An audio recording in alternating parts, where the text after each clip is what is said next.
Hey, during this video, you are going to learn how to sell anything to anyone. My name's Jessen James. Welcome to my YouTube channel. If you're new to us, welcome. If you're not new, welcome back. My name's Jessen James. Over the last 10 years, I've dedicated my life to serving people just like yourself when it comes to sales, persuasion, and influence. I'm a former psychiatric nurse. I'm trained in psychology, timeline therapy, neuro-linguistic programming, hypnotherapy, sales, you name it, public speaking. I've got the skills, what it takes to help you get people over the line in an ethical, non-sleazy way. So let's get stuck into this training. Now, look, why would you be watching this right now? My guess is if you're watching this right now, you're someone who's in sales or looking to get into sales. And now let me tell you something about the sales profession in general. People misunderstand the sales profession. All of us are in sales. Every single one of us are in sales. Look, even if you're on a job right now that's not sales related, every single day you're selling your boss and keeping you employed. That basically means you're performing certain tasks to sell your value to your employer to help them to keep you on board. Am I right? Think about it. Right now, maybe you're selling your partner on staying with you because you're behaving in a certain way. And if you step outside of that, perhaps she won't want you anymore or he won't want you anymore. So think about it. Everything that we do revolves around sales. Wanting to get your kid to bed early, that's a sale. You want to get your kids to eat their greens? That's a sale. You want to ask your partner if we should go on holiday next year? That's a pitch, man. That's a sale. So everything is a sale. But look, here's the thing. I never used to like selling. So I figured out, how else am I supposed to grow a business if I don't like selling? So I changed my association to selling. I want to share with you right now 4 pillars. There's 4 pillars to sales. In fact, I want to share them with you whilst you're on this training. There's 4 key pillars to selling, and I want to share each and every one of them with you right this very moment. And all I ask in return is that you stay with me for the next few minutes or so, that you comment down below after this training, and that you like and subscribe and hit that notification bell on this particular masterclass, and perhaps share this video with someone that you care about, right? So there's 4 key pillars. Let's get stuck into them. So pillar number 1, the pre-sale. What do I mean about this? Now, this particular pillar of selling is by far, in my opinion, the most overlooked part of selling, because everybody likes to dive into pillar 2, which I'll come on to in a second, without really taking time out on pillar 1. Now, what do we include in pillar 1 when it comes to sales? Well, the first thing, I've kind of touched on it already, is your mindset towards selling, your attitude towards selling. Look, when you go into a sales conversation in your head with the feeling of, I don't want to come across pushy, I don't want to come across sleazy, I don't want to come across like I'm pressuring someone, what starts to happen is your unconscious mind will start to look for anything that can reaffirm this during your conversation with your prospect. So if you're already going in there feeling sleazy, feeling pushy, feeling like this, any word that you use that remotely resembles being pushy or sleazy, your unconscious mind's going to go, hey, I told you so. You're being pushy, Jess. Slow down. The prospect's not going to like it. So what do we need to do before we go into a sale? The pre-sale. We need to change our association to selling. Now, you've heard this before. I'm not the first person to say this, but selling is actually serving. You're solving someone's problem. Now, how do we advance that even more? Change the meaning of selling. Don't sell to people. Help them to buy instead. If you're taking notes, please write this down. I'm giving you gold right now. Don't sell to people. Help them to buy instead. There's a massive difference in that. When you help someone to buy, what you're actually doing is helping them make an informed choice. Now, when I was a psychiatric nurse, in order to help people, in order to get people treatment, you need to help them make an informed choice about the treatment plan that's going on right now. Yes, okay, in psychiatry, there are certain situations where you need to actually detain people under what we call the Mental Health Act here in the UK, and unfortunately forcibly impose treatment on them. But once they're well enough to understand what's going on, they go into what's called an informal basis, and they stay as a voluntary patient, and now they start to make informed choices. But if you go into normal medical health care, if a doctor's asking you to have a particular operation or take a particular treatment plan, if you're of sound mind, they will give you choices. They will help you make an informed choice. They're not telling you what to do, because nobody likes being told what to do. We all like taking ownership. So why are you telling people what to do? Stop telling them to buy your stuff. Stop telling them you need to do this. It's going to change your life. You have to do this. You have to do this. When you start doing that, what you're basically saying to this person is, you're not capable of making a decision on your own. I need to make a decision for you. You're going to do what I say, and you're going to do it right now. Now, let's be perfectly honest. If anyone treated you like that, how would you feel? Now, there's 2 types of people. Camp 1 would just walk away and tell you to get lost. Camp 2 would do it under pressure because they're feeling pressured by you right now and they just want to fit in. And then when they leave you, they start to experience what's called buyer's remorse. Ever had that before? Someone forced you to buy something, you did it under duress, and after that, you went home and you went, man, why did I do that? And you feel bad, and that's when you start to ask for refunds and all kinds of stuff. We don't want to do that. People don't like being told what to do, so let them take ownership of the buying decision. So change your mindset. We're not selling to people, we're helping them to buy. This is all in the pre-sale, right? What else can you include in the pre-sale? You want to get clear on who your actual avatar is. Who is it that you're actually wanting to sell to in the first place? Because sadly, in business, most people are trying to sell to anyone who's got a pulse and a checkbook. If you're breathing and you got money, let's go, baby. Let's do business. That's not cool. You've got to be super clear on who you show up for and who you don't show up for. You've got to get very, very clear on who your avatar is. Stop trying to fit people in, because there's plenty of business out there for all of us globally for you to be able to niche down into a particular avatar, right? You might have different types of avatars for different products within your organization, but make sure you're speaking to someone who's qualified to buy from you, which brings me on to something else when it comes to the pre-sale. What's the criteria for jumping on a sales call with you in the first place? Because too many of us are just jumping on calls with people just because they put their hand up. Just because someone has expressed an interest in jumping on a call with you doesn't mean they're the right person to speak to you. Now think about it. How many times are you financially qualifying someone before they jump on a call?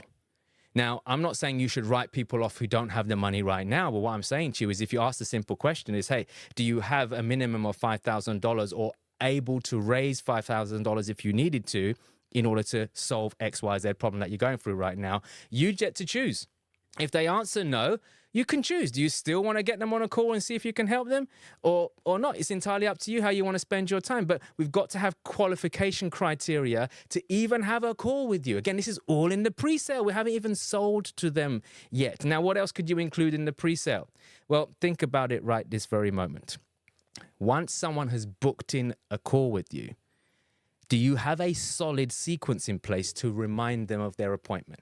Now, in this day and age, I mean, I particularly use my own software called Client Converters. And if you want help with CRMs, automation, sales, marketing, all in one place for like a low investment per month, just comment CRM down below and my team will hook you up with a free trial to my platform, right? But anyway, I digress. What I'm trying to say to you is we have software that will literally automatically reach out to people and confirm, triple confirm, all that kind of stuff. Now, there is a human element to it as well.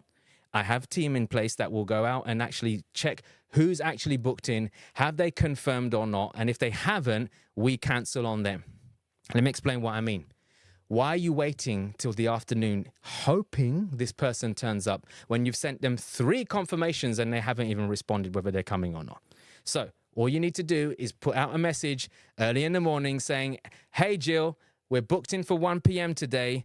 I've noticed that you haven't confirmed your appointment or not. If making more sales is no longer a priority for you, it's not a problem. I just wanted to know so I can cancel your booking and allocate it to somebody else. Why can't you say that? It's all in the pre-sale. We haven't even sold to them first. Why are you waiting for people to cancel on you? Cancel on them. 2 things is going to happen in that situation. Number 1, Jill's going to come back real quick and go, hey, so I'm so sorry. No, it's still important to me. I'm going to be there. I'll see you at 1 o'clock. Or she won't reply. Either way, you get clarity. Either way, you either know she's coming or she's not. And if she's not, happy days. That's an hour back in your diary to either get another call in or start prospecting in that hour. Always repurpose that time. I said this to my sales team the other day. Don't lose that time. Repurpose that time. If someone doesn't turn up for a call or we cancel on them that morning or whatever it might be, repurpose that time because you can't get a refund on that time. And sometimes I get it. Sometimes someone doesn't show up or you cancel them anyway, but you don't have time to fill that slot later on this afternoon. Then allocate prospecting for that time. Who can you reach out to? Can you reach out to previous people that you've spoken to in the past and check in on them and find out if they actually found a solution to their problem or not? Re-engage that conversation. You can do way more in that hour rather than waiting for Jill to turn up who can't even bother to reply. Make sense? So all of this stuff comes into the pre-sale. Now, there's way more in the pre-sale, but I don't have time to go through it in this video. I just want to give you a snippet of what we're doing. Now, the next step, pillar 2, is the actual sale. Now, can you see how much effort true professionals put into pillar 1? Most people don't do this. They jump straight into pillar 2 and they jump on a call with someone and they try to sell with all of their negative mindsets and all of their associations to selling, without being clear on the avatar is, without being clear on the criteria that should be there for them to even be on the call in the first place, and without even trying to confirm them in the first place, right? Do all of those things and you'll be a pro, I promise you. Now, pillar number 2, the sale itself, all right? Now, what are we talking about when it comes to the sale itself? Now, selling and closing are two different things, okay? Selling and closing are two completely separate things. I don't want anyone to get those twisted, right? So what's the difference between the two? Selling is actually the process where you identify what the challenges the prospect's going through. You position your products or your solutions to them, and you make sure they've got all the information they need to make an informed choice. Closing is when you actually take the money. That's it, okay? So everyone, and to a certain extent, is able to talk about what they do. Not everyone's able to close, which we'll talk about in a moment. So what do we cover in pillar 2? What's a standard format? There are lots of variations around this, but what's a standard format for you right now to sell to someone, okay? Now, first and foremost, when someone jumps on a call with you or goes to a meeting with you or whatever format you're doing, whether it's one-to-one, one-to-many, on stage like I do at time, one-to-many to hundreds of people, or even online, whatever it is, no matter what format it is, you want to establish what are some of the problems they're going through right now. And the easiest way to do that in a very, very conversational manner is to say, thank you for jumping on this call today. May I ask what prompted you to be here today? That's it, okay? Now, what we're listening for? Problems. What prompted them to be here, right? Now, when they say something like, hey, my sales are struggling, I'm not closing very much, I'm burning through a lot of leads, I'm spending money on ads, but don't seem to be converting people on calls, right? Great. So now they've told me that their problem is that they're not closing enough leads. Now, here's what rookies do. Rookies then suddenly make their own assumption of how that's a problem. Look, when someone says to you, hey, I'm struggling with sales right now, you'd probably make your own assumption about why that's a problem. You might be thinking, gosh, that's really bad for cash flow, man. You must be stressed out right now. But that's my perception of how it's a problem. So everyone's got their own individual perception of it. So what we're trying to do next is trying to contextualize that problem into their life. So rather than me overlay my filter on it and overlay my belief around why it's a problem, I'm going to simply ask them, thank you for sharing that with me. Can you please tell me in more depth how a lack of sales is a problem for you right now? How is it a problem? I want to know their story. I want them to tell me how it's a problem. Now, what did I say to you in pillar 1? Help people to buy, don't sell to them. When someone starts to tell you the real reasons behind why lack of sales is a problem for them, or whatever issue they've come onto the call with you is, they're now telling you a story, and they're unconsciously telling themselves, this problem's bigger than I thought. Because suddenly they start to say, well, actually, it's starting to affect my morale. It's starting to make me feel like perhaps I'm in the wrong industry. It's starting to make me feel that perhaps I shouldn't be doing this anymore. And maybe, you know what? It's actually keeping me awake at night. Do you see where I'm going with this? They're now starting to contextualize the lack of sales or whatever problem they're on the call with you for into their life. Now, you can go deeper because, again, professionals know how to do this properly. We ask them, well, where else is it affecting you right now? I can ask them another question. So I'll ask them a what question, what brought you here today? I've asked them a how question, how is that a problem? And now asking them a where question, where else is that showing up in your life? Do you see where I'm going with this? So I'm trying to dig and find out what the real problems are. Then what I'm going to do is what most rookies don't do, and that is circle or isolate one or two of the biggest challenges that they're going through, the real deep root cause problems. And I'm going to now link that to one of the benefits or the solutions that I have for them in my product pipeline. Now, my products, especially my sales training programs, have got many benefits, from helping you with your sales mindset, to helping you with actually presenting your offer, to helping you to putting an offer together, with helping you to sell to them without having to come across sleazy or cheesy, and how to close them, handle objections, all that kind of stuff. I've got various solutions for people. But if someone comes to me because they're struggling with their mindset around sales, I'm now going to link the mindset training that I have when it's linked to sales to their problem specifically. I'm going to say, hey, listen, Dave, I've got a solution for you. Right this very moment, from what I'm hearing with you, like, you've got a great product, you've got a great service, you've got a great team behind you. What's happening from a leader perspective, such as you, is your mindset isn't quite there when it comes to selling. You feel that people don't want to buy from you. You feel that your product's a little bit too expensive. And by having these kind of thoughts going off in your head before you sell, you're already losing straight off the bat. So here's what I propose you do. My online home study program has got various things that can help you right now, and you don't need all of it. What you need right now is to really level up your mindset. So when you start with this particular module, you'll get rid of all those negative beliefs that you got around selling. You'll level it up, and every single time you go into any sales situation, you're going to show up the best version of yourself with absolute certainty. To be fair, you're actually going to show up to these conversations thinking that my product's too cheap, I should be charging more. Your mindset's going to completely flip, which is going to flip your energy. When you're in a better state, you make better decisions, Dave. And when you make better decisions, you behave better, Dave. And when you behave better, my friend, you get better results. And right now, the reason why you're not getting the results that you want is because perhaps you're not behaving in the way that you should be. And the reason why you're not behaving in the way that you should be is perhaps because you're not making the right decisions. And the reason why perhaps you're not making the right decisions right now, Dave, is because perhaps you're not in the right state when you make those decisions. So if you want to get better results, you've got to change your state, my friend. Does that make sense? So I'm going to help you that. It's going to unlock it within the next 2 weeks. You'll be thinking completely differently. You'll be firing on all cylinders. How great would you feel right now, Dave, going into any sales conversation, knowing that you add value and knowing that you are the go-to person to help this person? How does that feel to you? Do you see what I've just done there? I've taken a problem, I've isolated it, and I've linked it to a particular benefit. And then, by the way, we solve all of these things as well. Whereas rookies, they'll start to spit out all of the benefits of all of the products and all of the things that they do. It's too much. It's overwhelming, okay? Take a big problem that they're going through, link it to the big benefit of working with you, and all the other stuff is a bonus, okay? Makes sense? So that's what we're doing. This is part of the selling process. We're establishing what the problem is. We're amplifying what the problem is. We're now taking one or two of those problems, we're isolating them, the biggest ones, we're linking it to the solutions that we have, okay? Then obviously in the sale as well, we're now going to start to go into the proposal and how it works and et cetera. You start positioning your offer, et cetera, et cetera, et cetera, et cetera. Now there's lots of other things I cover in the sale. I don't have time to go through all of it today, but that's pillar 2, okay? Now, pillar 3. If you've done your job correctly in pillar 1 and pillar 2, you should be moving towards what we call the close, which is pillar 3. Now, the close by far seems to be the most difficult part for many people. So I want to break down what do I mean by the close. Please don't think that the close means that you're going to take money there and then.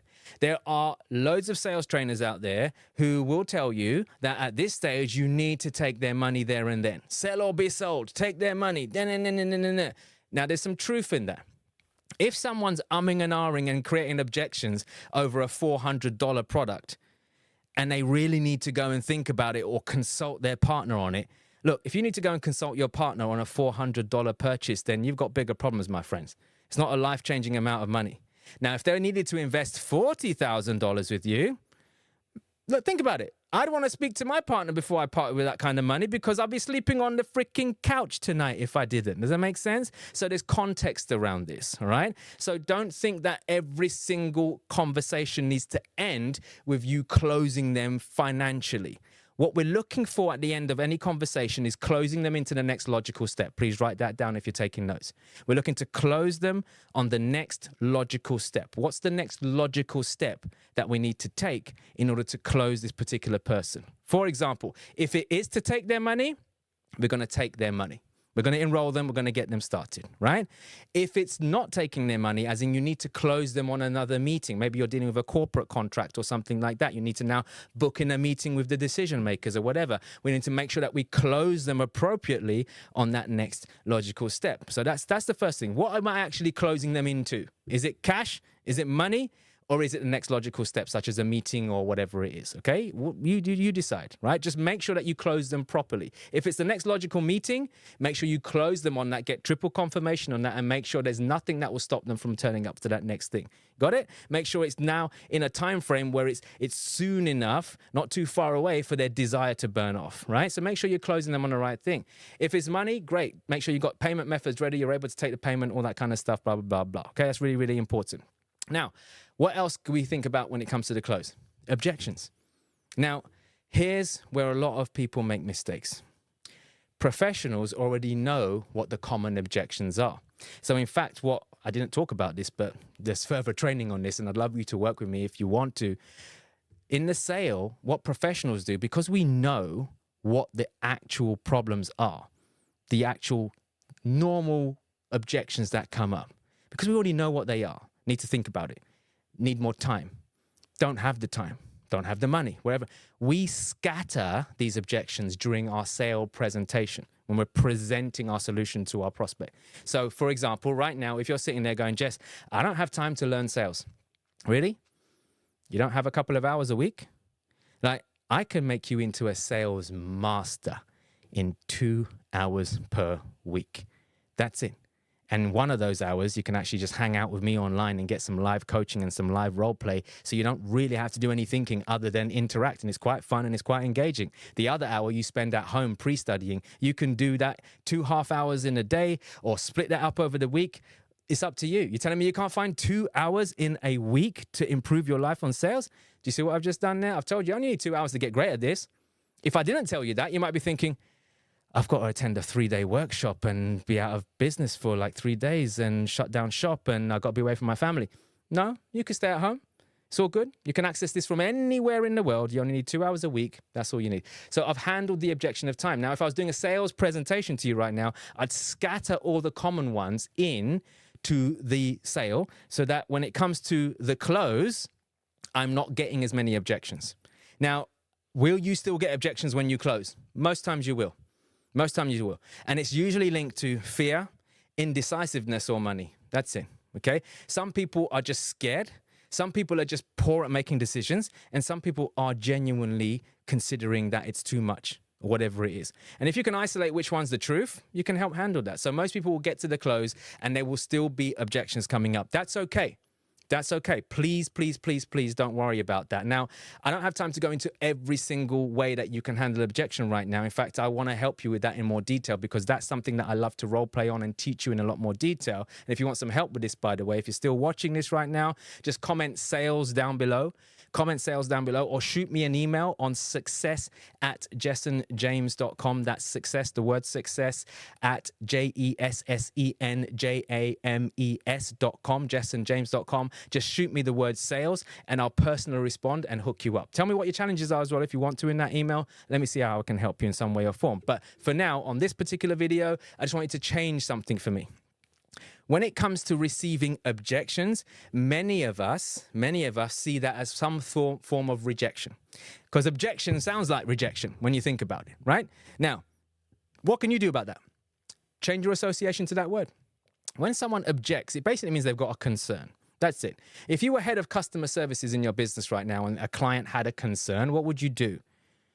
You'd resolve the concern. It's a complaint. So when someone says it's too expensive, it's a concern about money. It's not a rejection. So the key here when you hear objections is to depersonalize it. Write that down if you're taking notes. Depersonalize objections. It doesn't mean they don't like you. You see, most people that go, oh my God, they told me it's too expensive. They don't like me. They don't see my worth. Forget all of that. Look, I've been doing what I've been doing for over 10 years now, and I still have people come up to me and go, why should I pay you what you're worth? I don't take it personal. I don't go, how dare you? Do you know who I am? Go and Google Jessen James and you'll find out who he is. I don't waste my time with all of that because that's not their fault. They don't know me. They don't know me enough. So I haven't helped them.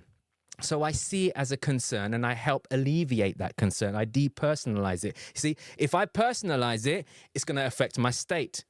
It's going to put me into a low vibration state. What did I say earlier on? If you're in a poor state, you make poor decisions. When you make poor decisions, you behave in a poorer way. When you behave in a poorer way, you get poorer results. So I need to manage my state. Depersonalize it. So change the word objection to concern. The next thing you want to do is make sure that you've got a Rolodex of objection handlers ready. And you know what the most common ones are. Okay. For example, if someone says, hey, I need to think about it. No problem. If I were you, I'd want to go away and think about it too. And in a moment, absolutely, I'll give you the opportunity to go and think about it. And here's the thing. Whenever I've gone away and thought about something, I've always had questions that pop up. And the person that needs to answer the questions, as in the person I was already speaking to, isn't with me anymore. So, Mr. or Mrs. Prospect, knowing that there's a good chance you're going to go away and have some questions for me, and knowing that 2 heads are better than 1, what can we please think about right now? What can we think about together right now? Because when people say to you, I need to go and think about it, what do they really mean? They're just trying to buy time. I just want to get to the truth. Is it fear? Is it a lack of decision? Or is it money? Which one of those 3 things is it? That's all I want to know.